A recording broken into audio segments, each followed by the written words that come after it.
Hi hello నమస్తే రాయలసీమ ఆంధ్ర తెలుగు అమ్మాయి కేరళ వంటలకి స్వాగతం అండి. ఎలా ఉన్నారండి అందరూ? మేము కూడా బాగున్నాము. చూడండి, ఈరోజు ఒక అనపకాయ కూర వండుదామనేసి చూపిస్తామనేసి నేను కోసేటప్పుడు వీడియో తీయడం మర్చిపోయానండి. దొండిది అని తొక్క అనపకాయ అనమాట. అది దీన్ని హిందీలో దూది అంటారు, ఇంగ్లీష్లో బటర్ గార్డ్ అంటారు, తెలుగులో అనపకాయ అంటాం మేము దీన్ని మా ఆంధ్రాలో. దీని కూర వండి చూపిస్తానండి.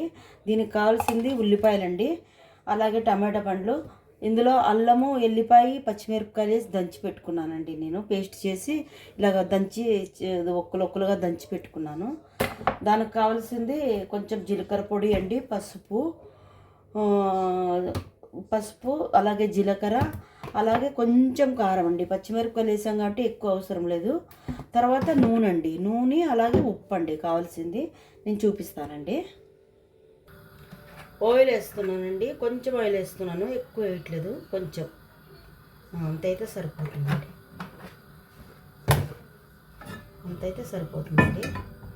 కాగిన తర్వాత చూపిస్తానండి. అలాగే ఒక అర గ్లాస్ పాలండి, చూపించడం మర్చిపోయాను, ఇప్పుడు చూపిస్తున్నాను. ఉల్లిపాయలు వేసానండి. ఉల్లిపాయలు కొంచెం బాగా కొంచెం వేగాలండి, ఒక బ్రౌనిష్ కలర్ రావాలా, అంటే మాడిపోకూడదు, కొంచెం కలర్ వస్తే చాలండి. నేను చూపిస్తానండి.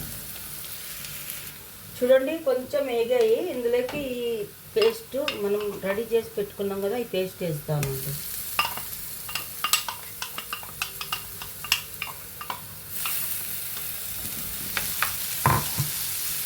ఈ పేస్ట్ పచ్చివాసన కొంచెం పోయేంతవరకు కొంచెం వేసుకుందామండి. ఒక నిమిషం వేసుకుంటే చాలండి, పచ్చివాసన పోతుంది.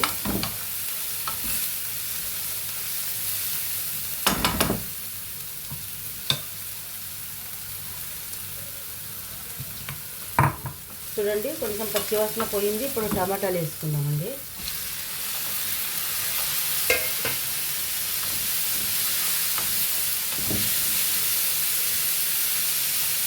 టమాటాలు వేసుకొని కొంచెం ఉప్పు వేసుకుందామండి. ఉప్పు వేసుకుంటే టమాటాలన్నీ తొందరగా మగ్గుతాయి అన్నమాట. అలాగే ఉల్లిపాయలు కూడా ఏగుతాయి, అప్పుడే వేసుకోవాల్సింది, కాకపోతే నేను ఇప్పుడు వేసుకున్నానండి. టమాటాలు బాగా మగ్గాలండి, తొందరగా మగ్గిన తర్వాత ఇవి వేసుకుందామండి. చూద్దామండి. చూడండి, బాగా టమాటాలన్నీ బాగా గుజ్జుగా బాగా ఉడికిపోయాయి. ఇప్పుడు దీంట్లోకి మనం ఇవి వేసుకుందామండి.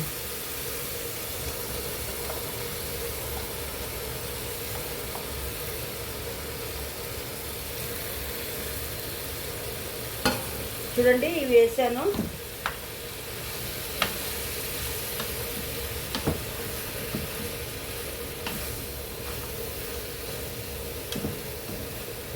ఇందులోనే నీరు వస్తుందండి, కొంచెం మగ్గిన తర్వాత నేను చూపిస్తానండి. చూద్దామండి.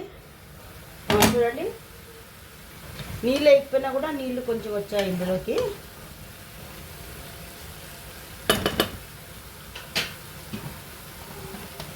కొంచెం పసుపు వేద్దామండి, కొంచెము అంటే కొంచెం.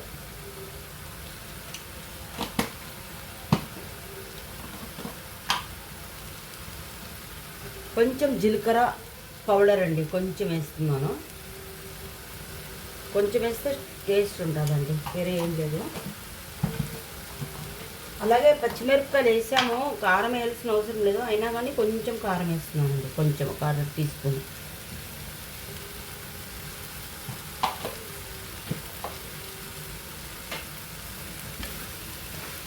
వేసి ఇవి బాగా కలుపుకోవాలండి.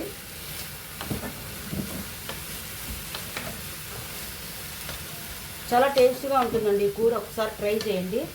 డిఫరెంట్గా చేస్తారు, అలాగే నేను కూడా ఒక డిఫరెంట్గా చేశానండి.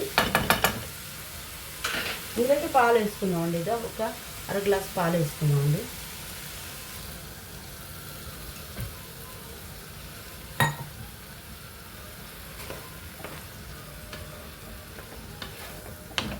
పాలు వేసుకుంటే చాలా బాగా టేస్ట్ ఉంటుందండి.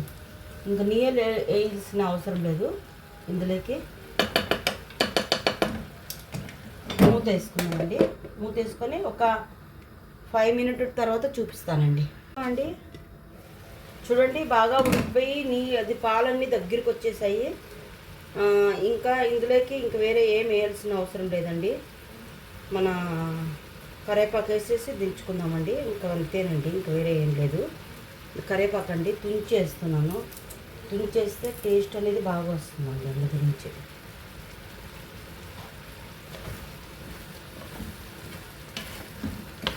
చూడండి బాగా దగ్గరికి అయ్యింది. ఇది చపాతీలకు కానీ, పుల్కాలకు కానీ, పరోటాలకు కానీ, దోశలకు కానీ అన్నిటిలోకి చాలా బాగుంటుందండి కూర. ఒకసారి ట్రై చేసి చూడండి, చాలా బాగుంటుంది. సరేనండి, నేను డిష్ చేసి చూపిస్తానండి. ఓకేనండి, చూడండి డిష్ చేశాను, ఎంత బాగా అయిందో. చాలా టేస్ట్గా ఉంటుందండి. మీరు కానీ ట్రై చేయండి. ట్రై చేసి చూసి చెప్పండి. ఒకసారి ట్రై చేస్తేనే కదా తెలిసేది టేస్ట్ అనేది ఎలాగుంది. ఈ రాయలసీమ, ఆంధ్ర, తెలుగు అమ్మాయికి, కేరళ వంటలకి మీరు లైక్ చేయండి. ఏమైనా డౌట్ ఉంటే అడగండి, తప్పకుండా చెప్తాను. చాలా బాగుంటుందండి. ట్రై చేయండి. ఓకేనండి, థ్యాంక్ యూ.